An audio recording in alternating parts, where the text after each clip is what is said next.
Recently, Noah and Liam from Blackthorn Productions approached me for a special kind of collaboration.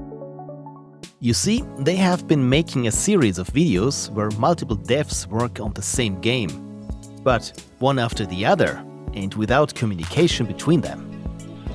Ominous vibe from the other devs, so I edited the model just... I was one of 100 developers that would either spoil the broth or happen upon the next big thing in gaming. We just didn't know.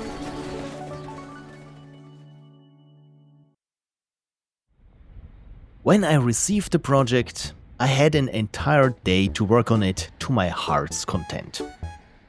But besides leisure time and work,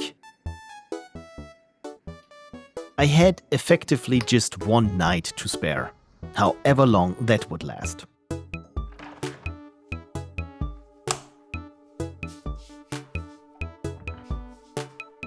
At around midnight, I unwrapped the mysterious project. Once unzipped, it weighed a massive 12.6 gigs, half of which being the library artifacts folder, as expected. The other half was a bunch of asset packs that had been added with wild abandon. I was very curious to see what they all added up to. To be able to, I needed the latest Unity with matching Visual Studio. Once that was finally done, I learned that I needed an older version of Unity and matching Visual Studio. And it's been years since I had last opened Unity, and it hadn't been a pleasant experience. And we're compiling C# scripts. Great, at least someone's working. And that was even before they introduced this runtime fee that at a certain threshold of, I think it was 200. Close to an hour later, I finally could fly around the scene in the editor and start the game. In the beginning, there was but one rule. Do not touch the eternal toilet. Despite the warnings, the devs were drawn to it. Eventually, even the wizard... After this rather puzzling intro, you find yourself in the dungeon, apparently. This little boglin has unlimited bombs for you. The controls get explained, and you have to figure out to throw your poop or crystals at the guard, and off you go to the ability selection chamber, where you guessed it, select your ability. I chose here the Flame Wave and forgot about it for the most part. Then you step outside into the first arena, where there are just 2 enemies and this mushroom that allows you to bounce off of it and jump around. Once you cleared an arena, you can go through the exit, and in this case select the companion, which I forgot. What follows are some arena fights that are rather frantic. Then there's this guy that you can only attack when you're inside the shield. This here is the tower ascent. At first I didn't realize that I had to make my way up. There also is this laser that homes in on you, so you try to avoid it. I don't think you can kill it. To go up, you use all the jumping mushrooms and hope that you're lucky and make it into the tower proper, where more enemies await. The last stretch of the tower is this staircase, and then you're off to the final arena where there's more enemies, of course.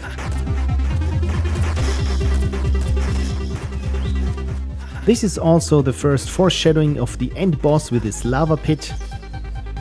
And once you cleared this final arena of all enemies, you're allowed to enter the big boss fight, where you meet the Lich King.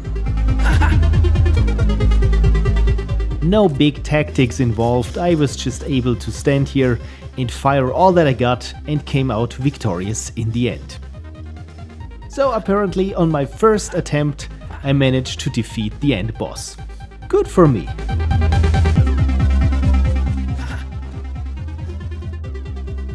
It's a game. Let's say you can tell that there are more than 1 or 2 different visions competing with each other. my truck, first your car. As many of you already know, I work as a colorist, where it is my job to give films and shows an individual look. Here we go. It's just relief, pure relief. I could bring something similar to the game, I thought. To achieve a cinematic AAA look with Unity, all I needed were post-processing volumes. When a player is inside such a volume, certain post-processing filters can be applied, such as color grading, bloom, ambient occlusion. The neat thing is that different volumes can have different filters, and that's how I can give each area a characteristic look. These would be the tutorial room, the ability selection chamber, the first couple of arenas culminating in a jumping passage, the tower interior, the lava pit stage, and the boss arena. I envisioned this progression from colorful and happy to mysterious and foreboding and finally dark and threatening. Before starting anything substantial, however, I switched the project's color management from gamma-based to linear because I know what I'm doing. Simply put, that makes colors behave physically correct, especially when ACES tone mapping comes into play, which is much closer to what I'm used to from working with real camera footage. Color management aside, I wanted to mess with the existing game as little as possible and instead just tack on my adjustments. First, I tweaked the lights of the torches in the tutorial room as I tinkered with the look to get a feel for it, and then continued to the outside arenas.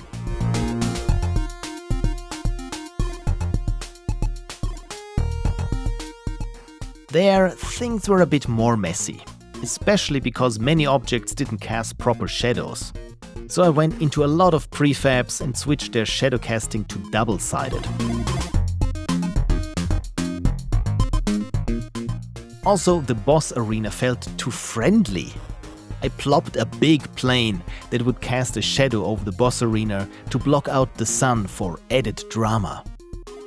But this shadow caster was visible from earlier parts of the map, so I wrote a helper that enables or disables game objects when a player steps into its invisible trigger box.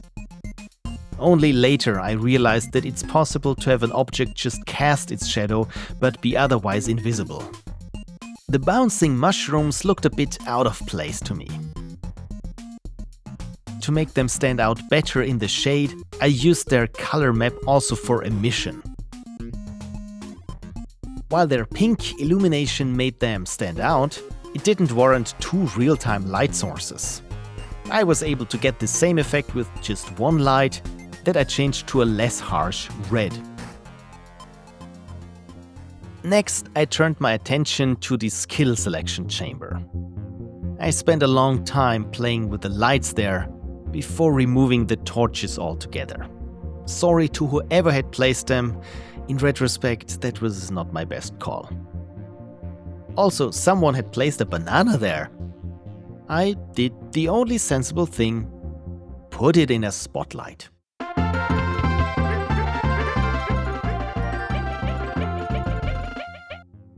I also wanted to have a blinding light outside and fade it out when players step through the door.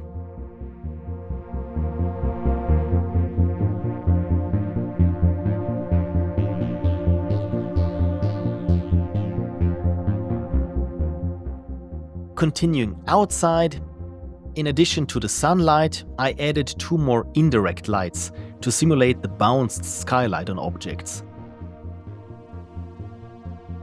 But then the unlit pixel trees stood out, so I had them react to lighting as well and manually make them double-sided. So much for not changing too much. All my restraint was gone, and I continued tweaking more assets and shaders for coherence as I went along, and fixed some level details. In passing, I gave the lava pit a subtle light also. The Lich King benefited from a red tail light, so they would stand out better against a dark background. I also added spotlights pointing upwards to simulate the lava illuminating the scenery.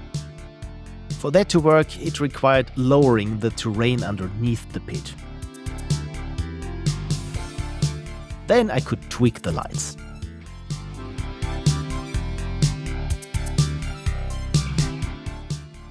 Lastly, the tower interior was a bit drab. Leading up to it was this jumping passage with a subtle volume light put there for player guidance. When I first had played the game, I didn't notice it at all. And since there is this big, mean red laser thing on top anyway, I went all in with an ominous red spotlight.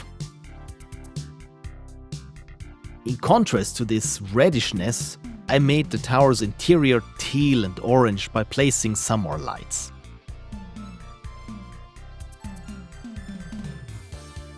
I found no props that I could use as physical light sources, so the green lights are just there. Exiting the tower, I played with the terrain a little and added another lava puddle, including a red bounce light. That just wasn't enough. I wanted it even more foreboding. Fix it in post. Processing volumes, that is. In the arena's volume, I shifted the sunlight towards red and subdued all other colors subtly. With the boss arena, I had lots of fun and visually turned up the heat and drama to 11 with my color treatment and look.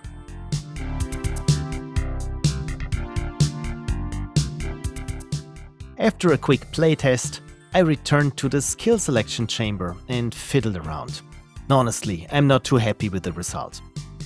I still had this harsh light in the entrance that I wanted to fade out when players step through. For that, I coded up another trigger volume, able to fade lights in and out when players enter it. In my exhaustion, I overcomplicated things and broke the little that had already worked. I wrestled with my code for over an hour. A real light source was already up outside when I finally gave in and went with a less elegant approach, but that one worked.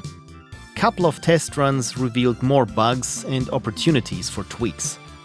For example, with my working light switch, I was able to deactivate the sun and skylight when players are inside the tower.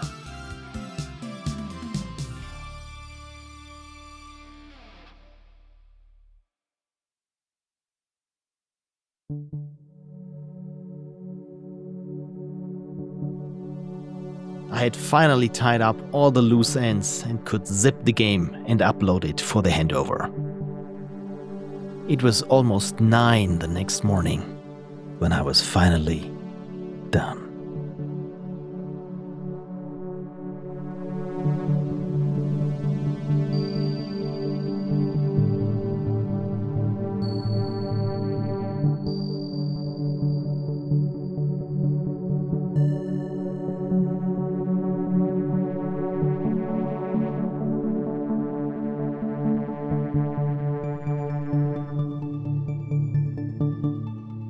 And that's all I managed to get done this night.